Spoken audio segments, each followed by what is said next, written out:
ରାଧେ ରାଧେ ଜୟ ଜଗନ୍ନାଥ। ଆଜିର ଏକ ନୂଆ ଅଧ୍ୟାୟରେ ଆପଣମାନଙ୍କୁ ବହୁତ ସାରା ସ୍ୱାଗତ। ଆମେ ପ୍ରଥମ ଅଧ୍ୟାୟରେ ମାନବ ଦେହର ମହତ୍ତ୍ୱ ବିଷୟରେ ବହୁତ କିଛି ଗୁରୁତ୍ୱପୂର୍ଣ୍ଣ ତଥ୍ୟ ଜାଣିବାକୁ ପାଇଥିଲେ। ତ ଆଜି ଆମେ ଆଉ କିଛି ନୂଆ ତଥ୍ୟ ବିଷୟରେ ଜାଣିବାକୁ ପାଇବା। ତ ଚାଲନ୍ତୁ ଡେରି ନକରି ଆରମ୍ଭ କରିବା। ଏହି ମାନବ ଦେହ ଆମକୁ ମରିବା ପରେ ସବୁ ଜନ୍ମରେ ମିଳେ ନାହିଁ।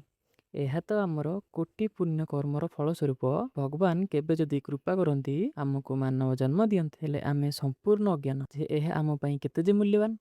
ନହେଲେ ଆମେ ସମୟର ଦୁରୁପଯୋଗ କରନ୍ତେ ବା କିପରି? ଆମକୁ ଲାଗେ ମୃତ୍ୟୁ ଲୋକରେ ସମସ୍ତ ଦେହଧାରୀ ଦିନେ ନା ଦିନେ ତ ମରିବେ। ତା ଭିତରୁ ଆମେ ବି ଗୋଟିଏ। ମୃତ୍ୟୁ ମିଳିଗଲା ପରେ ସମସ୍ତ କର୍ମ ଜଞ୍ଜାଳରୁ ମୁକ୍ତି ମିଳିବ।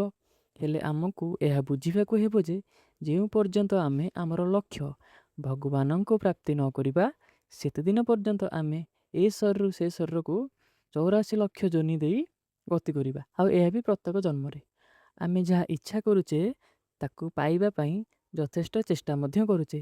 ହେଲେ କେବେ ଭାବିଛନ୍ତି କି ମଲା ପରେ କ'ଣ ହେବ? ଆମେ ଯିବୁ କୁଆଡ଼େ? ଆମ ସହ କିଏ ଯିବ? ଏମିତି ବହୁତ କିଛି। ସବୁ କର୍ମ କରିବାର ଗୋଟିଏ ବୟସୀମା ଥାଏ। ହେଲେ ଭଗବାନଙ୍କ କ୍ଷେତ୍ରରେ ଆମେ ବହୁ ବିଳମ୍ବ କରୁ।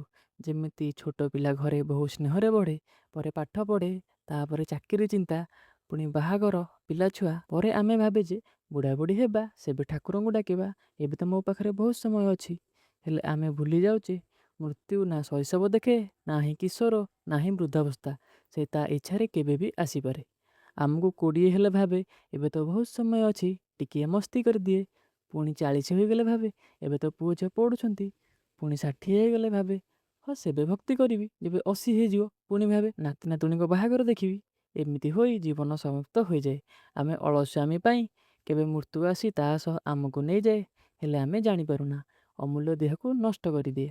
ଆମେ ଏଥିରୁ ସ୍ପଷ୍ଟ ହେଲେ ଯେ କାଲି କରିବି ଭକ୍ତି, କାଲି କରିବି, ଆଜି ଟିକିଏ ମଜା ନେଇଯାଏ।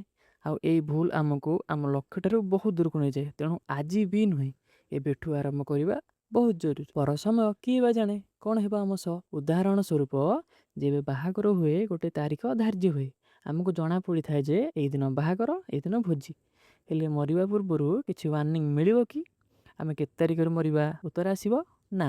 ଦିନ ଯେତେ ଗଡ଼ୁଛି ମୃତ୍ୟୁର ଆମ ସମୟ ସେତେ ନିକଟତର ହେଇଯାଉଛି। ଆପଣମାନେ ଦେଖିଥିବେ ଗୋଟିଏ ପରିବାରରେ ବୁଢ଼ା ଲୋକ ତ ବଞ୍ଚିଥିବ, ହେଲେ ତାଙ୍କ ପରିବାରରେ ତାଙ୍କଠାରୁ କମ୍ ଆୟୁ ଲୋକ ଦେହତ୍ୟାଗ କରିଥିବେ। ଆମେ କ'ଣ କେବେ ଭାବୁଛେ ମଲା ପରେ ସେ ବଡ଼ିରୁ ଆତ୍ମା କୁଆଡ଼େ ଯିବ? ଯଦି ମୃତ୍ୟୁର ଭୟ ବିଷୟରେ ଆମେ ଗମ୍ଭୀର ଭାବରେ ବିଚାର କରନ୍ତେ ତେବେ ଗୋଟେ ସେକେଣ୍ଡ ବି ଆମେ ସମୟ ନଷ୍ଟ କରନ୍ତେନି। କିଏ ଜାଣେ କାହା ସମୟ କେବେ ଯେ ଆସିଯିବ। ତ ସାଙ୍ଗମାନେ ଆଜି ପାଇଁ ଏତିକି। ଦେଖା ହେବା ପୁଣି ନୂଆ ଅଧ୍ୟାୟରେ। ରହୁଛି। ରାଧେ ରାଧେ ଜୟ ଜଗନ୍ନାଥ।